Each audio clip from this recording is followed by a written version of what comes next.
আসসালামু আলাইকুম। আমি সৈয়দ আলী, গণিত টিচার। তো আজকের আমাদের আলোচনার বিষয় হচ্ছে ম্যাজিক বর্গ। তো ম্যাজিক বর্গ মূলত পাওয়া যায় ক্লাস 8 এর অর্থাৎ অষ্টম শ্রেণীর প্যাটার্ন অধ্যায়ে। তো এখানে থাকে ম্যাজিক বর্গ সংখ্যা বা ম্যাজিক বর্গ অঙ্কন করো। তো সেক্ষেত্রে আমাদের ম্যাজিক বর্গটা আসলে টপিকসটা একটু ভিন্ন। তো জোড় সংখ্যকের জন্য আলাদা হয়, বিজোড় সংখ্যকের জন্য আলাদা হয়। তো আমাদের ম্যাজিক বর্গ মূলত অষ্টম শ্রেণীর বইয়ে থাকে 3 ক্রম, 5 ক্রম এবং 4 ক্রম।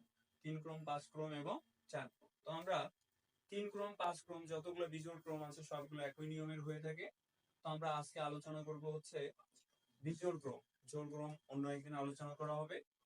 তো বিজোড় ক্রমটা হচ্ছে মূলত আমাদের দেখতে হবে 5 ক্রম। 5 ক্রম বলতে 5 বাই 5 অর্থাৎ 5টা সারি 5টা কলাম। 3 ক্রম হলে 3টা সারি 3টা কলাম। তো আমি এখানে 5 বর্গের যেহেতু ম্যাজিক বর্গ সংখ্যা নির্ণয় করব, সেজন্য আগে থেকে 5টা ঘর এবং 5টা কলাম দিয়ে রাখছি। তো এই ক্ষেত্রে আমাদের ম্যাজিক বর্গটা গঠন করার জন্য সর্বপ্রথম যে জিনিসটা লাগবে সেটা হলো আমাদের এই ঘরগুলোর মধ্যে আমরা একটু বুদ্ধি করে যেহেতু বের করব, তো আমাদের এই ঘরগুলোর মধ্যে যে ঘরটা সব মানে মাঝামাঝি সেই ঘরটা আমাদের নিতে হবে। তো আমরা যদি দুই পাশ থেকে দুইটা ঘর বাদ দিই তাহলে এখানে থেকে এক।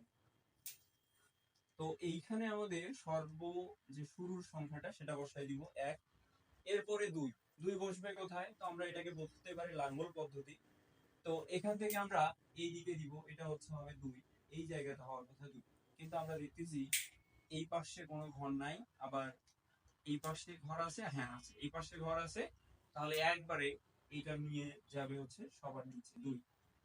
2 এর পরে হওয়ার কথা আমাদের 3। 3 হবে এখানে, 4 হওয়ার কথা এখানে। তো যেহেতু এই পাশে কোনো ঘর নাই তাহলে এই পাশে আমাদের ঘর দেখতে হবে। যেহেতু এই পাশে ঘর আছে তাহলে এটা চলে আসবে একবারে সবার শেষে 4। 4 এর পরে হবে 5। 5 এর পরে হবে 6। 6 হওয়ার কথা এখানে, কিন্তু যেহেতু আমাদের এখানে আগে থেকে 1 দখল করে আছে তাহলে 5 এর নিচেই হবে কত? 6। 6 এর পরে হবে 7।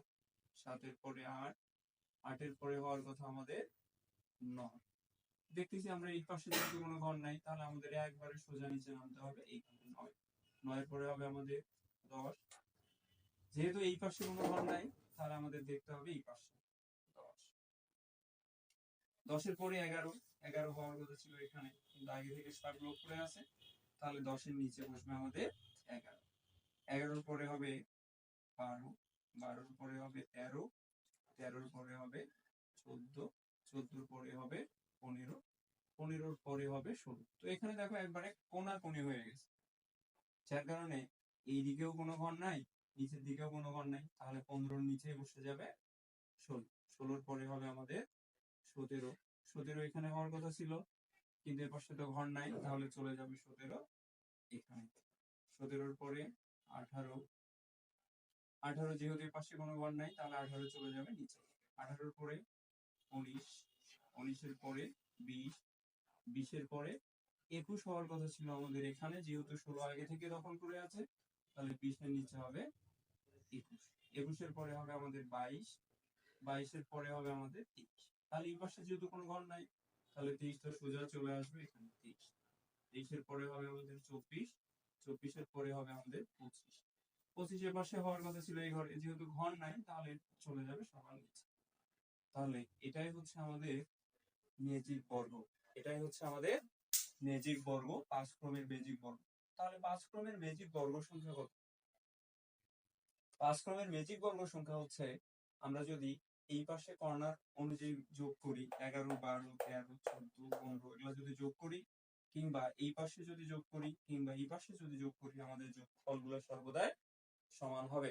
তাহলে ম্যাজিক বর্গ সংখ্যা নির্ণয়ের সূত্র কি?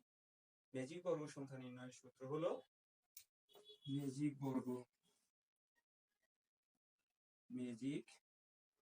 বর্গ সংখ্যা নির্ণয়। তাহলে n into n square plus 1 divided by 2। তাহলে n এর মান যদি আমরা এইখানে 5 ক্রমের, যেহেতু যদি আমরা 5 বসাই তাহলে 5, তাহলে আমরা একটু দেখি এখানে 5 ইন্টু 5 এর উপরে স্কয়ার যোগ 1 বাই হচ্ছে 2। তাহলে আমরা এই পাশে একটু ঘষা করে দেখি, 5 5 25, 25 আর 1 26। তাহলে 5 গুণ 26 ভাগ হচ্ছে 2। তাহলে 2 দ্বারা যদি আমরা ভাগ করি তাহলে 13, 5 13। তাহলে ম্যাজিক বর্গ নির্ণয়ের সূত্র হচ্ছে n × n² + 1/2। ধন্যবাদ সবাইকে, ভালো থাকবেন।